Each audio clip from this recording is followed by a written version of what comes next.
Have you ever stopped to ask yourself not what kind of father you had, but what kind of love he taught you to expect? Carl Jung believed that the father is not just a man in a household, he is an archetype, an emotional imprint that lodges itself deep into our unconscious.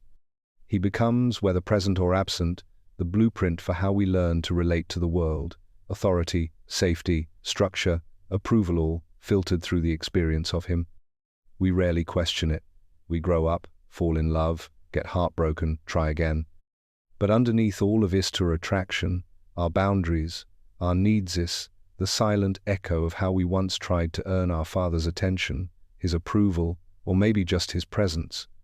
You learn early what love costs, and if it costs too much then, you'll likely keep paying now without even realizing it. That's the part no one tells you, that your father, his warmth or distance, his support or silence didn't just shape your childhood, it shaped your sense of what's possible in love. And unless you become aware of that original pattern, you'll unconsciously live it out again and again, different names, same wound.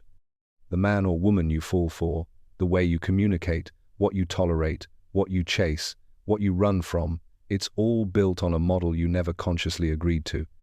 Because it was never presented as a choice, it was simply life.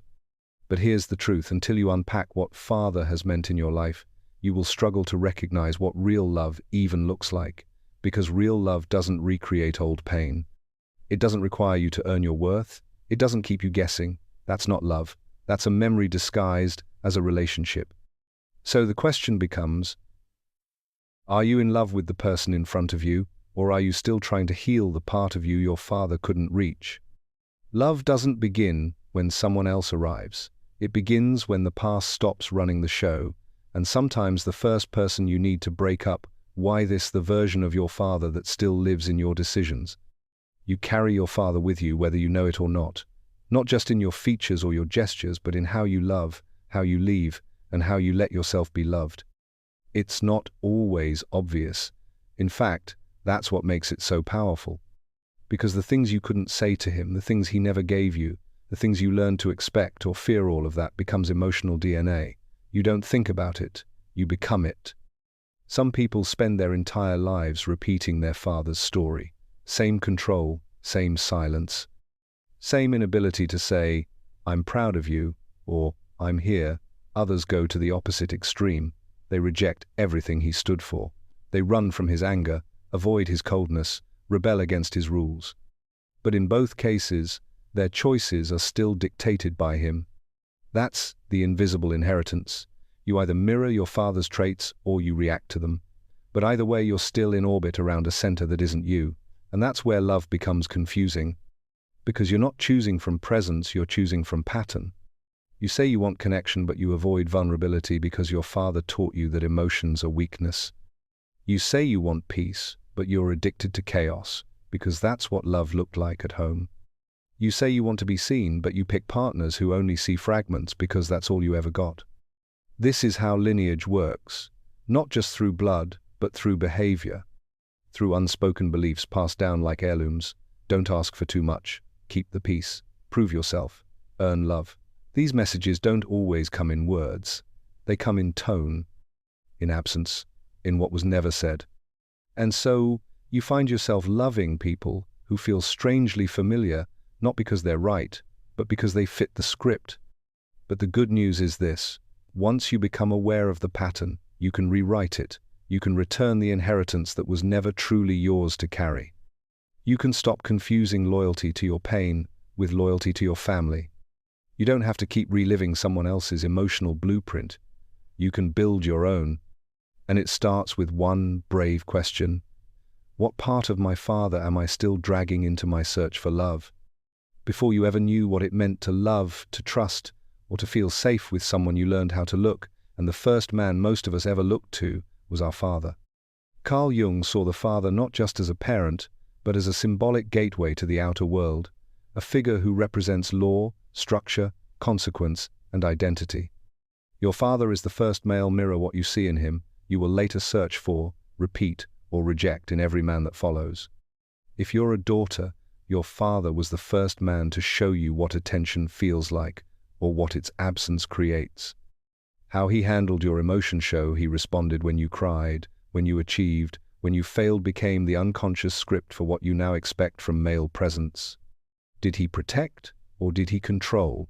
Did he listen or dismiss? Did he teach you you were lovable for who you are or only for what you did? If you're a son, the story is different but no less critical. You were watching too, not just what he did but how he was. His silence, his anger, his tenderness, if it was there, became the model for masculinity, for being strong or being hard, for leading or for dominating, for how much of yourself you're allowed to feel before it gets called weakness. The masculine is not just inherited, it's observed, absorbed, and acted out. And if the first mirror was cracked or missing, we spend years looking for reflections that make sense. This is why so many of our adults struggle, sir. Relationship anxieties, our confusion about gender roles, our fears of intimacy aren't just about us. They're about a blueprint we were handed before we had the power to choose. But the mirror is not destiny. It's a beginning. And at some point, we must look again, not just into the mirror but through it. We must ask, is this really me? Or is this who I thought I had to become just to be accepted? Until that question is asked, love remains a performance. But when you really ask it, you step outside the mirror, and for the first time, you start to see yourself. Sometimes the most defining presence in your life is the one that never fully showed up. We talk a lot about fathers who were violent, cruel, or controlling. But there's another kind of wound that's quieter, but cuts just as deep. The father who was physically there, but emotionally gone. He worked hard, he paid the bills, he maybe even said the right things, but there was something missing, a void in his eyes, a wall in his heart.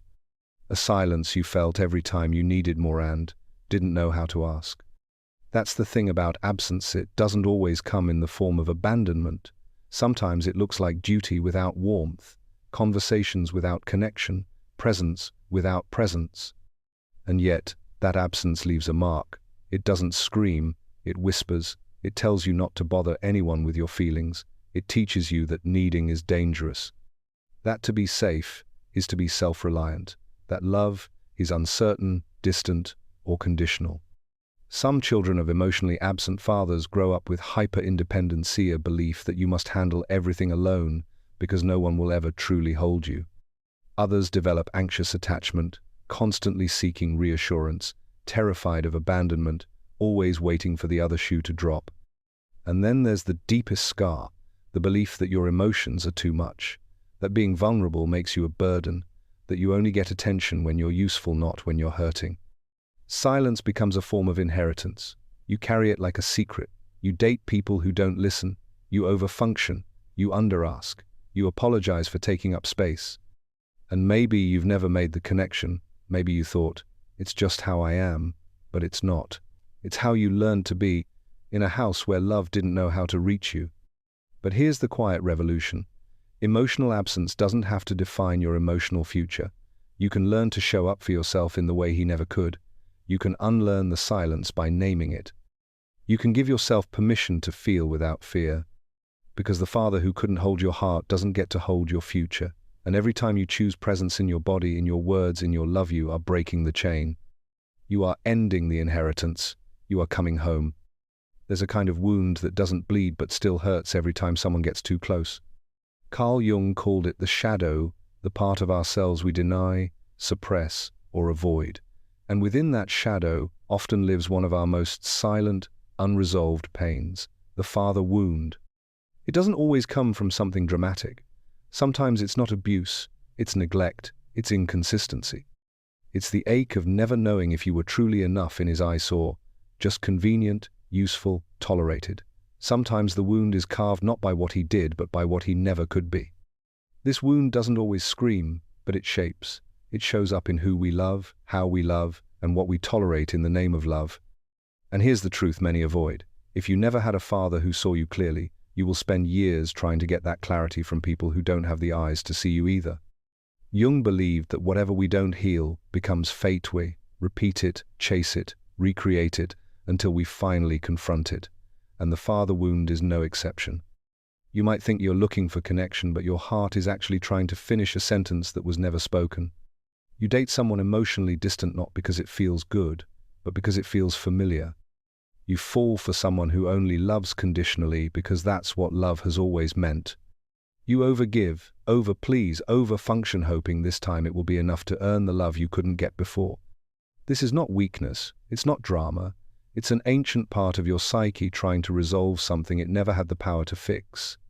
But you're not that child anymore, and healing doesn't mean erasing what happened, it means refusing to let it shape what comes next. The father wound doesn't disappear with time, it disappears with truth, with the moment you finally say, I was worthy all along, it was never about me, it was about him. And from that moment forward, love stops being a search for salvation, it becomes a reflection of your healing. It's a quiet pattern most people never see until their heart breaks for the third, fourth, or fifth time in the same exact way. You think you're falling in love with someone new, but beneath the surface, something old is unfolding, something deeply familiar, a behavior, a tone, a feeling. It's not coincidence. It's not fate. It's repetition, compulsion, the psyche's unconscious attempt to fix the past through the present.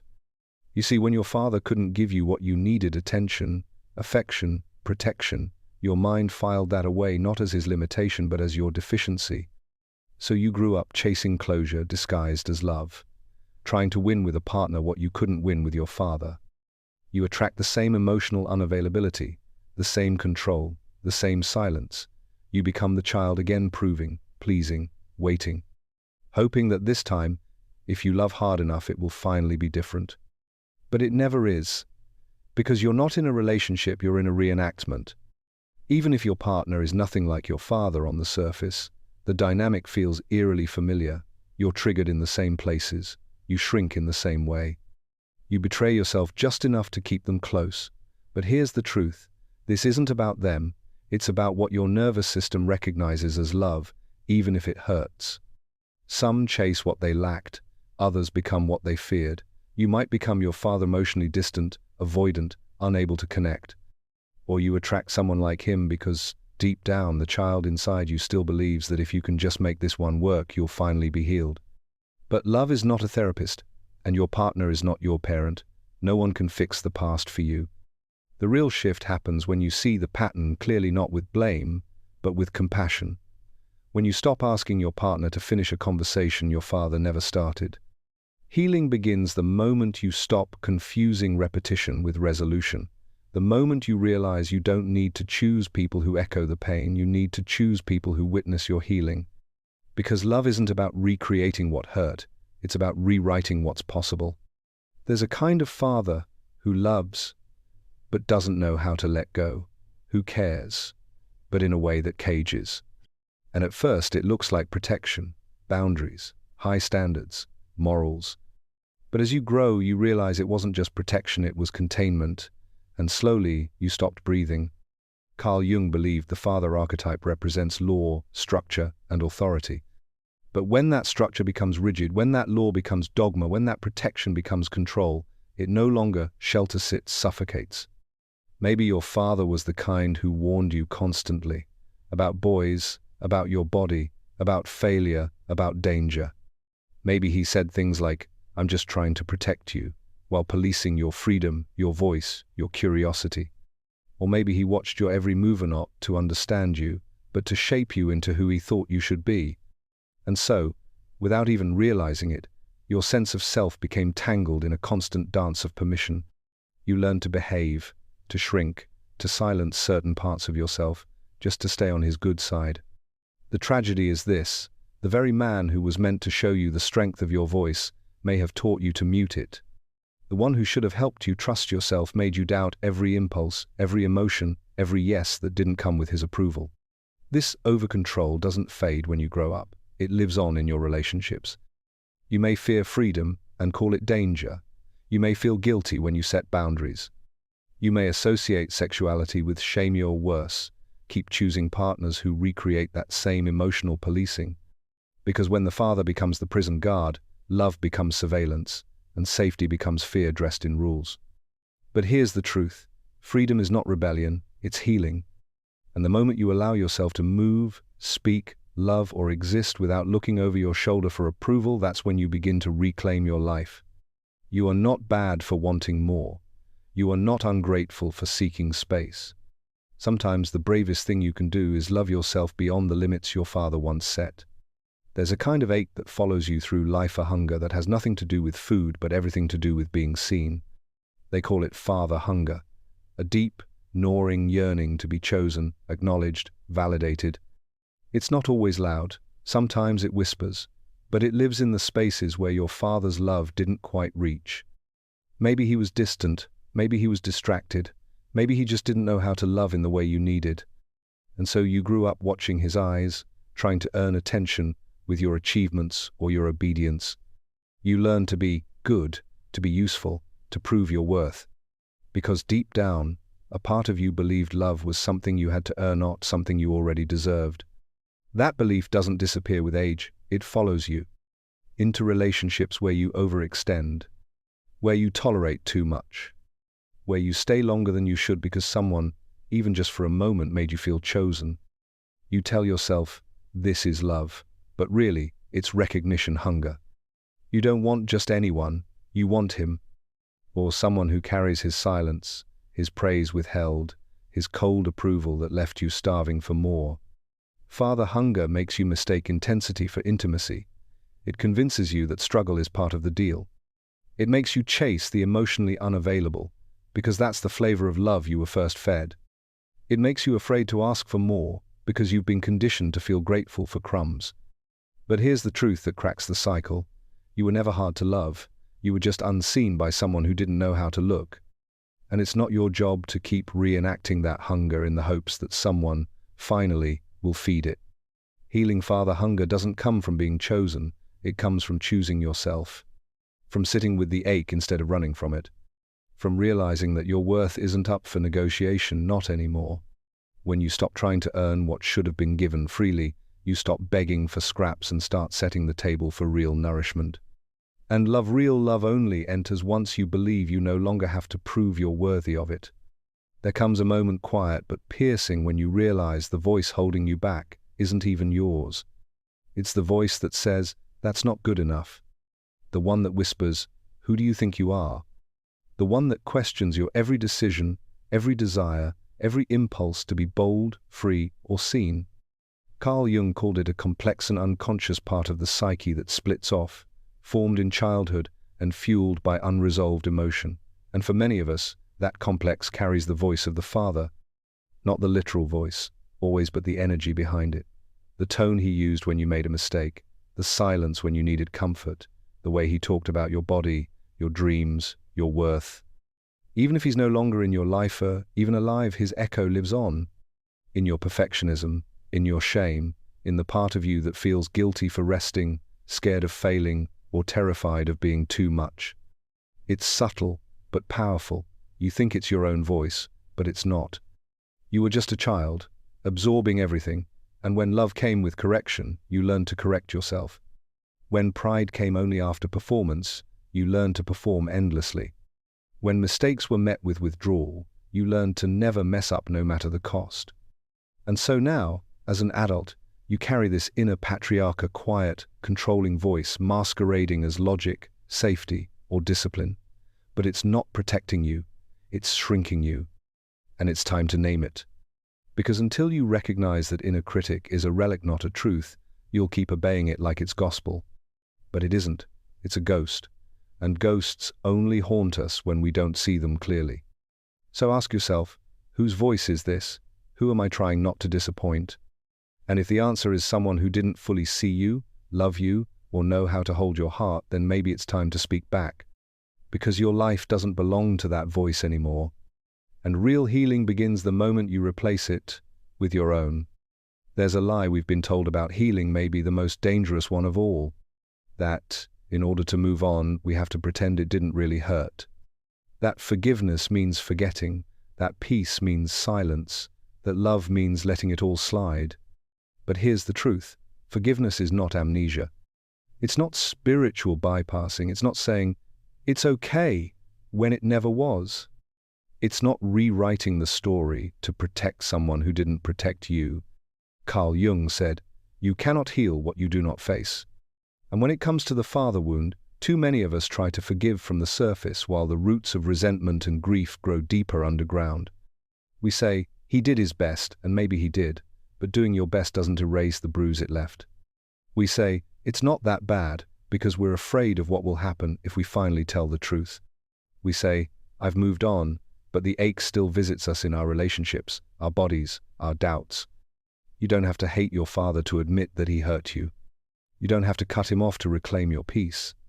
But you do have to stop lying to yourself in the name of keeping the peace. Forgiveness starts with clarity, not with erasure. It begins when you stop defending the version of him you wish you had and grieve the one you actually got. When you say, yes, that was painful. Yes, I deserved better. Yes, I'm still learning how to live beyond it. That's what real forgiveness is. It's not a performance. It's not a gift you give someone else. It's a declaration to yourself. I will no longer carry what was never mine to hold. And in that moment, something shifts. Not because the past is changed, but because you are. And suddenly, love is no longer filtered through resentment. It's cleaner, softer, stronger, because you didn't pretend your story was perfect. You simply reclaimed the right to write your own ending. Not every father was cruel. Not every wound is born from violence or abandonment. Some of the most complex grief comes from the father who tried but couldn't reach you, who showed up but didn't know how to show up emotionally. Maybe he worked hard, paid the bills, taught you right from wrong. He was kind, even present. But still, something was missing. The softness, the attunement, the ability to say, I see you, I get you, I love who you are, not just what you do. That's what makes it hard, because it's easier to name pain when it's obvious. But what do you do when your father was a good man by every external measure, yet your inner world still aches? Carl Jung taught that what we repress becomes our shadow, and this grief, the grief of almost enough, gets buried. Because how do you mourn something you were told you should be grateful for? So instead, you silence it. You say, he was doing his best. And maybe that's true, but here's another truth that's just as important. Your needs were real. And if they went unmet, you are allowed to feel that pain. You don't have to wait for a perfect villain to validate your sadness. There's no healing in minimizing your hunger just because someone tried to feed you. This kind of grief is nuanced. It's the sorrow of having something functional but never felt, of sensing love but never fully receiving it, of being raised but not nurtured. And yet, honoring this truth doesn't dishonor your father. It simply honors you, the child who didn't get what they needed, and the adult still carrying the weight of that absence. You're allowed to say, he was a good man, and it still hurt. He loved me, but not in the way I needed. Both things can be true, and healing only begins when you stop choosing between gratitude and grief and allow room for both. There comes a point when the waiting has to end. Waiting for an apology, waiting for a breakthrough, waiting for your father to finally say the words that never came. And in that silence, you begin to realize something essential. You are now the one who gets to give yourself what he couldn't. This is what Jung would call the path of individuation, not just healing, but becoming whole. And one part of that journey is learning how to re-father yourself. No, you don't erase the past. You don't pretend it didn't matter. But you begin to notice the ways his voice still echoes in your mind, and you start replacing it with your own. You become the one who says, I'm proud of you. The one who says, you're safe now. The one who holds space for your fears, your flaws, your brilliance without condition. You build the structure he didn't. You speak the words he never found. You draw boundaries. You protect your inner child from relationships that echo old harm. You stop chasing ghosts and start building a home inside yourself. This isn't about becoming hard or cold. It's about becoming so rooted that you no longer beg for emotional shelter in places that keep you out in the rain. Refathering yourself is radical, because it means you no longer seek salvation in partners who remind you of your dad. It means you stop tolerating love that feels like survival. It means you begin to liven up, react from the present, not the past. And the most powerful shift is this. You no longer try to become what your father wanted. You become who you needed. That kind of self-parenting doesn't happen all at once. It happens in tiny, quiet choices, like choosing rest over guilt, truth over performance, boundaries over burnout, and real love over familiar pain. In time, you stop chasing father figures in lovers, leaders, or approval, because you've become the guardian of your own heart. And when you do that, something extraordinary happens. You stop surviving your story, and you start rewriting it. Real love doesn't begin when someone enters your life. It begins when the shadows of the past stop deciding who you choose and why you stay. Carl Jung once said, "Until you make the unconscious conscious, it will direct your life and you will call it fate." This is never more true than in love. Because until you confront the father wound, you won't be choosing a partner, you'll be choosing a pattern. And no matter how charming, attentive, or different someone seems at first, you'll find yourself caught in the same emotional loops. Why? Because you're not seeing them, you're seeing your need. Your need to be chosen, to be heard, to be safe. You're not falling in love with the person, you're falling into a projection, a mirror of the past you're still trying to resolve. And the heartbreak comes when that mirror shatters, when the person can't carry the weight of what they were never meant to fix, when love starts to feel like fear again, like absence, like confusion, like the childhood ache wrapped in adult skin. That's when you face a choice. Repeat the cycle, reclaim your clarity. Because intimacy isn't just about closeness, it's about accuracy. It's when you stop projecting your past onto someone else's face and start really seeing them for who they are. It's when you take responsibility for what's yours and release what isn't. You stop trying to get your father's love from your partner's body. You stop expecting someone else to rescue the child still living inside you. You begin to love not to fill a void but to share your wholeness. That's when real love begins. Not with fantasy, not with fixing, not with rescuing, but with two people looking at each other not as parents, not as projects, but as conscious equals, choosing truth over illusion. When projection ends, presence begins. And with it the kind of intimacy that doesn't just touch your skin, it touches your soul. We talk about healing the father wound like it's about reconciling with a man. But the deeper truth is this: it's about reconciling with a part of yourself.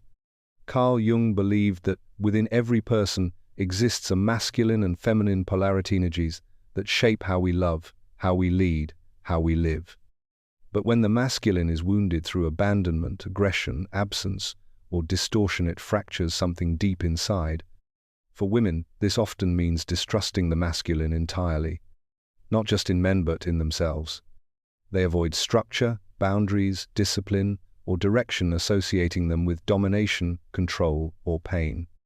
They attract partners who are emotionally passive or aggressive, mirroring the father they feared or couldn't reach. But true healing isn't rejection, it's integration. It's learning that healthy masculinity is not the enemy. That strength can be gentle, that leadership can be safe. That protection can feel like freedom, not a cage.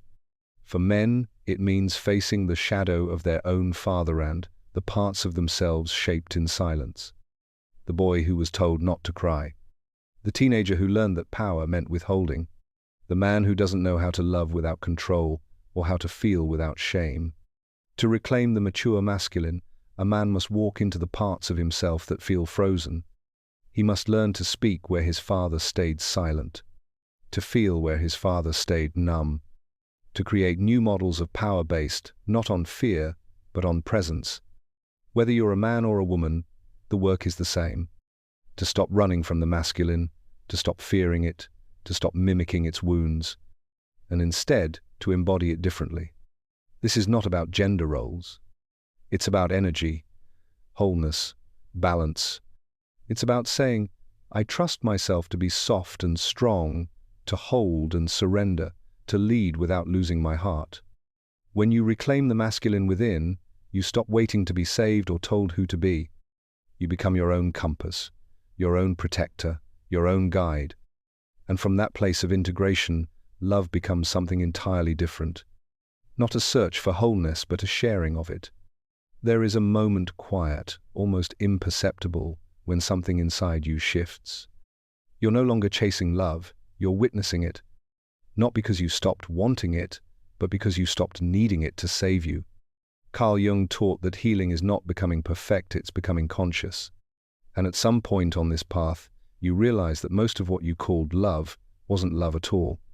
It was seeking, hoping, projecting, a silent wish that someone might give you what your father never did.